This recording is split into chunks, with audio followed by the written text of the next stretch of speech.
Welcome to Tosa. This is the Wauwatosa Criterium, day 11 of Tour of America's Dairylands, the last day of Toad. We are sadly out of the leader's jersey this day after Downers Grove. Lucas Burgoyne in the leader's jersey. You can see Tom Chester on the left there in the Lions jersey. I think he's pretty solidified in that. And my teammate on the left, Clayton here, who is second overall. We are going to go hard today. If we want to get the leader's jersey, we have to hurt Lucas pretty bad. We have to split it up pretty good and make sure Lucas up there gets like 15th place. So we've got our work cut out for us if we're going to make it happen at all. It'll all depend on the course and how everyone races, but we were all feeling pretty tired coming into this race. You can see that corner there, that left-hander was pretty sharp, pretty little, pretty small exit, lots of room for errors, so that corner was probably the most decisive of the race. And then coming into the last few corners here, pretty downhill, so starts on that uphill and then pretty downhill into this corner, another slight downhill, and then the finish straight notably had a huge headwind, so you would hit that finish straight and you would just hit a wall of wind. So that kind of muted a lot of breakaway attempts throughout the whole day. That'll be a recurring theme of right now we are getting smacked with the headwind. So being in the wheels, pretty easy. Being on front, very hard to make happen. So stuff is going to come back on this long finish straight here. This finish straight's also pretty long, so you can come from pretty far back for sprints and make up a lot of space. It's pretty wide. All that works. That's a full lap of Wauwatosa, and you can see there's a lot of fans. You can see at the beginning there was also like cobblestones, but getting into the race, we're like 5 minutes in here, and on the left there, Liam Bartman sending an attack. Pretty good time to attack, and I thought I would jump on these wheels. You can see Marcus Mendez, there's a 5411 dude following it, and it looks like also maybe Fergus from Rainstorm? No, that is a MitoQ guy. Liam Bartman, I don't know how he crashed, but he must have taken the corner a little too hard, and the MitoQ dude and the 5411 guy bumped trying to get around the hard side of getting around that crash. And then we neutralized the race. We're all pretty concerned about Liam's condition, including the race organizers, so they stopped us while they helped him off the course. I talked to him, and apparently he broke his face, is what he told me, and his collarbone, so wishing him speedy recovery. I think the field coming around that corner also had a little pileup and maybe had hit him too, so not a great situation, and we were all warned about that corner going through, and I think we took it pretty gingerly the rest of the race. So the start corner here, that little left-hander, or the right-hander, and that little curb on the left often led to a pinch point. So there was a little crash right there at one point behind me, but I never got tangled up in anything too much. Something to keep in mind, that does narrow out pretty bad. A little bit later on in the race, and yeah, sending attacks, trying to make stuff happen. So little breakaways would form of like 4 to 5 guys, and then you'd hit this finish straight here and it would just all sit up. Like you'd be going as hard as you can on the front, and the dudes behind you taking it really easy, would not want to pull through. But here in this little move, one of the more promising moves, I made it in. We had Juan Arango, we had Michael Garrison. I had been in a breakaway with them before. You can see Garrison sent that pretty hard. And then eventually the pack got pretty close to us, so I decided to send an attack solo-ish, so hit it pretty hard. Right here, I think Tom Chester actually got onto my wheel, so he's on my wheel right now as we come through the start-finish straight, and I flicked him through after pulling through the start-finish pretty far, but he had overlapped my rear wheel a little bit, so had a little feeling of his front wheel hitting my rear wheel, which is always scary for everybody involved, but he managed to keep it in all right. And then just over the top of the hill, we had Cade Bigmore attacking with one of the Empire guys and Ryan Gorman from Volare Factory Racing. Volare Factory Racing? Not really sure. But they came back eventually. It was a good time to go, but stuff would just fold back together on that start-finish straight. It was so hard to be solo or even in a small group. On Nolan's wheel here into the start-finish, it was a great idea to be on a wheel into that start-finish straight just because of that massive headwind. You would save a lot of energy in the wheels.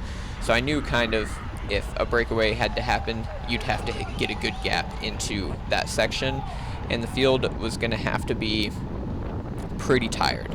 30 minutes left to go in this race, and stuff is starting to break apart pretty good. You can see we just pulled back what was likely the Lions, Lowland Lions point sprint, and Rainstorm is going to start animating pretty hard. Gomez there, I think, trying to make it across. Alfredo's trying to make it to stuff. You can see Alfredo on the right here.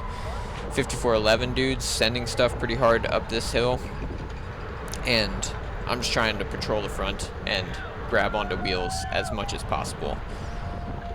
You can see the Empire guys sending it pretty hard on that downhill.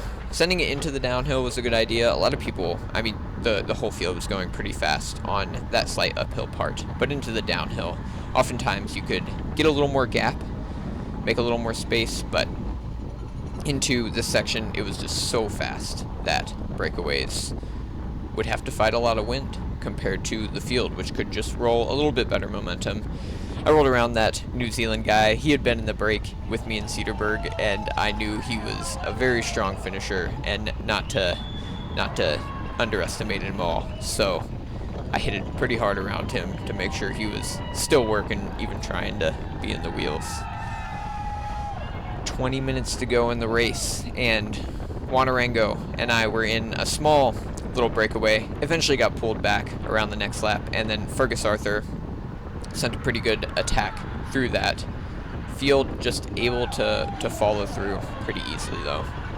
10 minutes to go, and I'm going to move back up after recovering from a little Wanarango following, and I'm pretty okay with this momentum, so I hit it hard yet again. Again, we were trying to make the race hard, but there was a breakaway up the road. You can see those 4 or 5 guys. I think Brian was up there. Eventually, I believe this is Castanea.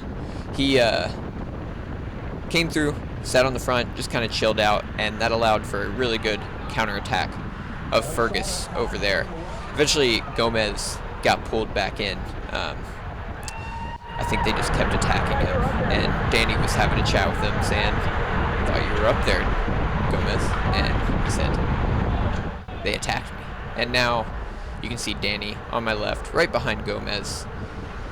Danny's going to hit it up the inside, and I think they're going to try and bridge to this little breakaway as much as they can. Unfortunately, the breakaway was pretty short-lived.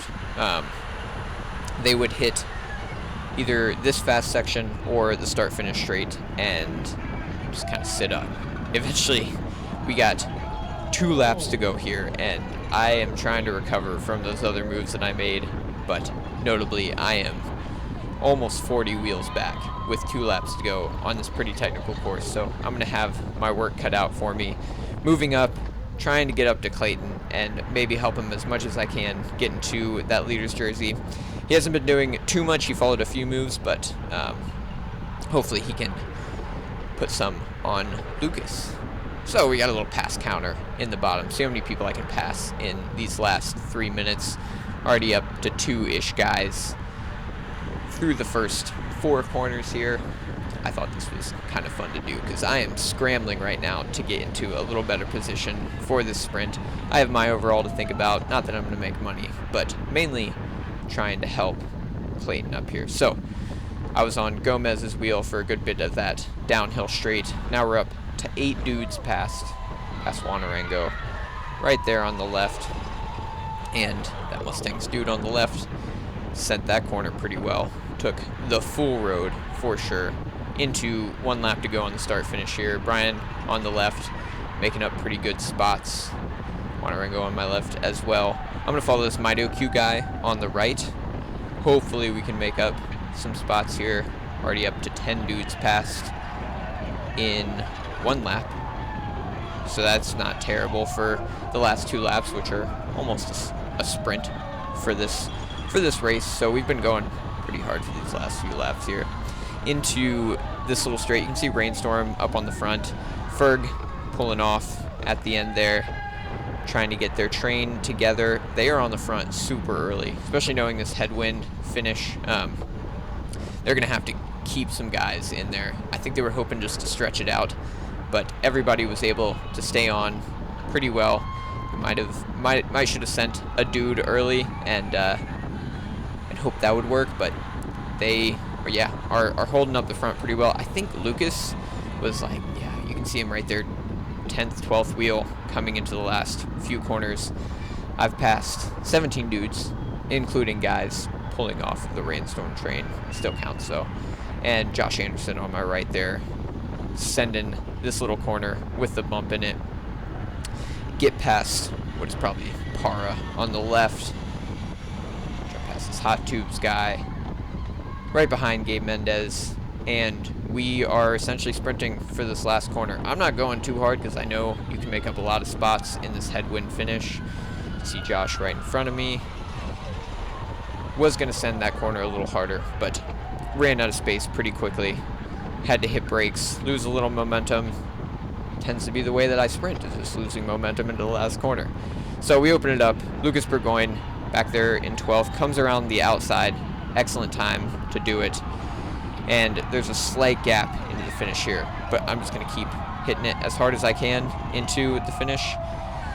Ended up passing 24 dudes, got 14th. My teammate Clayton 12th. Lucas won the race, right? Behind him was Ryan Jastrab, and then Gomez in 3rd. So Gomez passed a lot more guys. Lucas ended up with the overall win, and Clayton in 2nd with Ryan in 3rd. Thanks for watching. See ya.